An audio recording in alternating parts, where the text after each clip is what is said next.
हाय दोस्तों, नमस्कार। मैं अनूप कुमार नैमिषारण्य जनपद सीतापुर उत्तर प्रदेश से हूँ। आज मैं बात करना चाह रहा हूँ वायु प्रदूषण के विषय में। वायु प्रदूषण जो कि देश में बहुत ज़्यादा मात्रा में बढ़ चुका है। सबसे ज़्यादा इससे प्रभावित दिल्ली हो चुका है, क्योंकि दिल्ली में इतने वाहन हैं, हर घर में 2 से 3-4 गाड़ियाँ हैं। दिल्ली सरकार ने बहुत से नियम भी लागू कर रखे हैं, फिर भी वहाँ पर वाहनों का प्रयोग बहुत अधिक मात्रा में हो रहा है। प्लस वायु प्रदूषण होने के अन्य भी बहुत से कारण हो सकते हैं, जैसे कि प्लास्टिक को जला देना और छोटी सी जगह पर, जैसे कि स्कूल, दुकान या 500-600 मीटर के दायरे में जाना होता है तो कार का प्रयोग, स्कूटर का, मोटरसाइकिल का प्रयोग कर रहे हैं लोग। तो वायु प्रदूषण तो फैलना ही है। वायु प्रदूषण से इतना नुकसान हो रहा है कि दिल्ली में सांस लेने में लोगों को बहुत ज़्यादा तकलीफ़ हो रही है। दिल्ली के अंदर ऐसा कोई हॉस्पिटल ही नहीं जहाँ पर प्रतिदिन सीटें खाली मिल जाए, आपको बहुत ही बड़ी बात हो जाएगी। और आँखों में जलन, आँखों की रोशनी को भी प्रभावित करता है वायु प्रदूषण। आज मेरा मुख्य कारण ये है कि इसको कैसे रोका जाए। मानो आज दिल्ली है, अगर ये रोका नहीं गया, कल लखनऊ या अन्य बड़े शहर इसकी चपेट में आ सकते हैं और बहुत ज़्यादा मात्रा में आ भी चुके हैं। ये रुकेगा जब हम सब जागरूक होंगे, एक्टिव होंगे और एक जिम्मेदार नागरिक होंगे, तभी ये रुक सकता है, अन्यथा इसे रोकना असंभव है। अमेरिका में भी एक वक्त था जब बहुत वायु प्रदूषण हुआ करता था। आज वहाँ पर हालात काबू में आ चुके हैं, बहुत ही कम मात्रा में वो प्रदूषण हो रहा है। परंतु अभी दिल्ली और हमारे देश में काफ़ी दिक्कतें हैं इस चीज़ की, तो हम सबों को जागरूक होना होगा। हम सब लोगों को वाहनों का उतना प्रयोग करना होगा जहाँ पर आवश्यक हो। अनावश्यक अपने बच्चों को शौक पूरी कराने के लिए वाहन ना चलवाएं। उससे बहुत वायु प्रदूषण तो रुकेगा ही, अन्य भी आप लोगों के बहुत फ़ायदे होंगे। चौराहों पर भीड़, रोडों पर गतिमान स्पीड से चलते वाहन, इन पर भी रोक लगेगी और वायु प्रदूषण को रोकने में ये अहम भूमिका निभा सकता है यदि हम जागरूक हुए तो।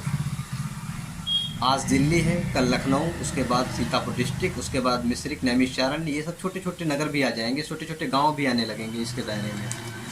और कारण ये होगा कि डॉक्टर जितने नहीं, उससे ज़्यादा पेशेंट कई लाखों करोड़ों की गिनती में हो जाएंगे, क्योंकि इंडिया में बहुत ज़्यादा आबादी है जिसका बहुत ही जल्दी असर देखने को मिल सकता है। तो हम सब लोग प्रतिज्ञा लें कि एक जिम्मेदार नागरिक होने का कर्तव्य करेंगे, निभाएंगे और दूसरों को भी इसके प्रति जागरूक करेंगे। और जो प्लास्टिक कूड़ा करकट है उसमें आग न लगाकर कूड़ेदान में उसे डाला जाए। उसके बाद नगर पालिका, जो भी उसका नगर निगम हो, वो उसे उठाकर ले जाए, लेकिन आप लोग आग ना लगाएं। उसमें टायर जला देते हैं, प्लास्टिक जला देते हैं, इससे वायु प्रदूषण होता है और वो अशुद्ध हवा हमारे शरीर के विभिन्न अंगों में जाकर उनको प्रभावित करती है, जिससे कि अनेक बीमारियां होती हैं। सांस लेने में दिक्कत, आँखों में जलन, हार्ट पर भी इसका असर होता है, ब्लड प्रेशर पर असर होता है, बहुत सी दिक्कतें होती हैं। और एक बात, अगर हम वाहन कम प्रयोग करेंगे, 200-300 मीटर की दूरी पर नहीं जाएंगे, पैदल चलने की आदत डालेंगे, तो उससे हमारी इम्यूनिटी सिस्टम जो है बहुत अच्छा हो जाएगा, जिससे बीमारियों की लड़ने की क्षमता बढ़ेगी और वायु प्रदूषण कम होगा तो हमें शुद्ध हवा मिलेगी। शुद्ध हवा मिलने से हमारा जो शरीर है वो वास्तविक रूप से बहुत अच्छा हो जाएगा, फिटनेस अच्छी होगी। वायु प्रदूषण होगा, उससे जानवर और भी प्रजातियां हैं जो ख़त्म हो रही हैं वायु प्रदूषण के कारण। बहुत सी तितलियां आप जो देखते थे, जुगनू हुआ करती थी, वो भी ख़त्म हो रही हैं। अब इंसानों पर बहुत गंभीर संकट आने लगे, क्योंकि इतना लोगों के पास अभी बहुत से ऐसे लोग हैं जो गरीबी रेखा के अंदर जीवन यापन कर रहे हैं। चाहे गरीब हो, बेशक अमीर हो, कोई बात नहीं, लेकिन बीमारियां किसी को भी ना आए। और ये तभी संभव होगा जब वायु प्रदूषण को रोका जा सकेगा। ये दैनिक जागरण की रिपोर्ट आप लोगों ने, बहुत से लोगों ने पढ़ा भी होगा। दैनिक जागरण में इस रिपोर्ट के अनुसार कैलिफोर्नियन इंस्टीट्यूट ऑफ टेक्नोलॉजी में काम करने वाले बायोकेमिस्ट एरी हैगन स्मिथ कहते हैं कि सबसे अधिक वायु प्रदूषण गाड़ियों से निकलने वाले धुएं से होता है। उनकी रिसर्च ने साफ कर दिया कि लॉस एंजलिस को साफ हवा चाहिए तो सबसे पहले सड़कों पर चलने वाले प्रदूषण पर लगाम लगानी होगी। उसके बाद कारों से होने वाले प्रदूषण को कंट्रोल करने के लिए 1970 में क्लीन एयर एक्ट पास किया गया। कैटालिटिक कन्वर्टर का इस्तेमाल तेज़ी से बढ़ रहा है जो गाड़ियों से निकलने वाले धुएं में जहरीली गैसों और प्रदूषण का काम करता है। अब बताइए कि वाहन हमारे लिए सुविधा का साधन तो ज़रूर है, लेकिन अगर उसका ज़्यादा ही प्रयोग अनुचित जगह पर करते हैं, जहाँ पर आवश्यकता नहीं वहाँ पर करते हैं, तो वायु प्रदूषण बहुत ज़्यादा मात्रा में फैल जाता है। और ये हम सब देशवासियों को, जिम्मेदार नागरिकों होने के नाते फर्ज बनता है कि इसे रोकने में एक दूसरे को इस जानकारी को साझा करें और उन्हें अवगत कराएं कि इसके दुष्प्रभाव मानव सभ्यता पर बहुत बड़ा प्रभाव डाल सकते हैं। आशा करता हूं कि आप सब एक जिम्मेदार नागरिक होने के साथ साथ राष्ट्र की सेवा का अवसर प्राप्त करने के लिए आगे अवश्य आएंगे। ये सिर्फ सरकार का दायित्व तो नहीं है कि वायु प्रदूषण को कम करे, नागरिक का भी इसमें अहम रोल है, अहम भूमिका है उसकी। यदि नागरिक और सरकार एक साथ मिलकर काम करें तो वायु प्रदूषण पर अंकुश जरूर लगाया जा सकता है।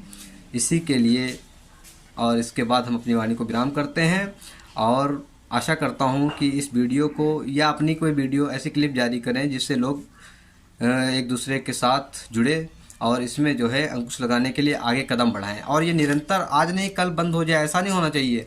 इसको निरंतर जारी रखना है। इसको एक ऐसा रूप दे दीजिए कि प्रत्येक नागरिक के माइंड के अंदर ये बस जाए कि हमें वायु प्रदूषण नहीं करना है, हमें अनावश्यक बच्चों को गाड़ियां चलाने के लिए नहीं देनी है, हमें 500 मीटर या 200 मीटर या 400 मीटर या 600 मीटर की दूरी को पैदल या साइकिल के माध्यम से तय करना चाहिए।